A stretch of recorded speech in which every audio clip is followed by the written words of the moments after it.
There are some war-related autobiographies I've enjoyed over the years, but none more so than George MacDonald Fraser's Quartered Safe Out Here. It's war stories from the future Flashman author as a young man in Burma in World War II. Through his stories, you get the feeling that war can be terrifying, it can be funny, but most of all, it can be very, very random. And that's a thought that has stuck with me since reading that book whenever I look at some aspect of war, whether in a movie, a documentary, a book, or what have you. And it's certainly that randomness which is utilised in The Big Red One, a 1980 movie I have 3 specific memories of as a child, and we'll get to those in a moment, and which underwent a reconstruction, adding some 47 minutes to the runtime back in 2004, debuting at the Cannes Film Festival. Similar to Quartered Safe Out Here being the memories of MacDonald Fraser, The Big Red One is based on the World War II experiences of its writer and director, Samuel Fuller. An infantryman in the 1st Infantry Division during World War II, Fuller fought from Africa to Sicily, landed in the Third Wave at Normandy, and moved with his division through Europe before helping to liberate the Nazi concentration camp at Falkenau. Anyone who has seen The Big Red One will be familiar with that, as it's the same journey that the platoon in the film takes as well. Warner Brothers was keen on filming The Big Red One as far back as the late 1950s, to the degree that Fuller was dispatched on a trip to Europe to scout locations. However, when Fuller argued with Warner's boss Jack L. Warner over cuts made to another film he was working on for the company, the plans for The Big Red One were dropped, and it wouldn't be until the late 1970s before they came back onto the table, with the film beginning shooting in 1978. Ironically, The Big Red One would be subject to studio cuts as well, creating a flawed theatrical release. Unlike David Lynch's reaction to the heavily edited version of Dune in 1984, however, Fuller kept his name associated with the film, even though it wasn't his cut, in the hope of recutting it one day. Sadly, Fuller died in 1997, but in 2004, the film critic Richard Schickel restored the film to a new length of approximately 160 minutes. Using Fuller's production notes and the full script, Schickel restored the footage that was cut by the studio, creating a film that obviously isn't everything Fuller wanted, but which is much closer to his original vision for the film. So, the film. I mentioned having 3 childhood memories of it, and broadly, they were 1. Mark Hamill, Luke Skywalker from Star Wars, was in it. I recall adverts for its TV airing in Australia in the early 1980s making a big deal about this.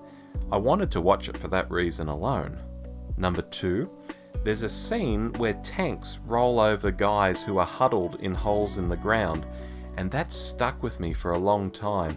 Even when I rewatched the film recently, there are definitely screams from the soldiers as this happens, and as a child I thought it was the soldiers' skulls being crushed as the tank ran over them, even though that's not what's supposed to be happening. And yeah, again, it stayed with me for years.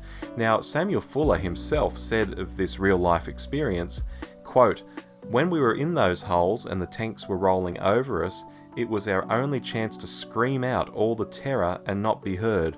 We got it all out in those holes." End quote.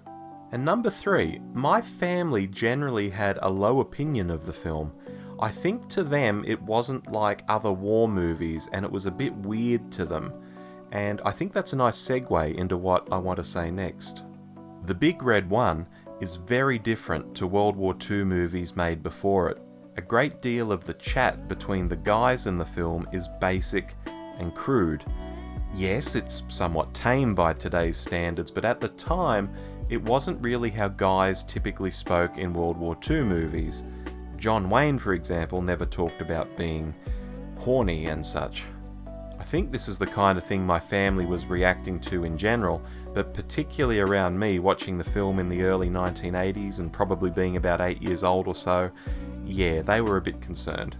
But that's the movie all over. It tries to show war with young guys talking crudely, acting oddly, and being put in some hellish conditions at times, which they just need to deal with, push through, and literally move on. The randomness that I was talking about earlier in this video also comes into play here too. One moment, for example, the guys will be in a firefight. Then, without any proper resolution, it will be hours or even days later. With this repeating over the course of almost 3 hours in the reconstruction, the film becomes very random. You feel like you're part of the journey with the guys, experiencing a ton of different scenarios, from the firefights I mentioned, to delivering a baby in a tank, to a shootout in a mental asylum, to a German imposter found in the platoon by a Belgian bar owner who promptly shoots the imposter in the head, and then the moment is never mentioned or even referenced again. There are some wildly varied moments in this film. It's almost discombobulating, but if you go with it, it works. To help that along, there's also a few strands of story that do continue through the whole film, such as Lee Marvin's sergeant character having a corresponding German character on the other side of the war who ends up, somewhat unbelievably I might add, in the same place at the same time over a number of years.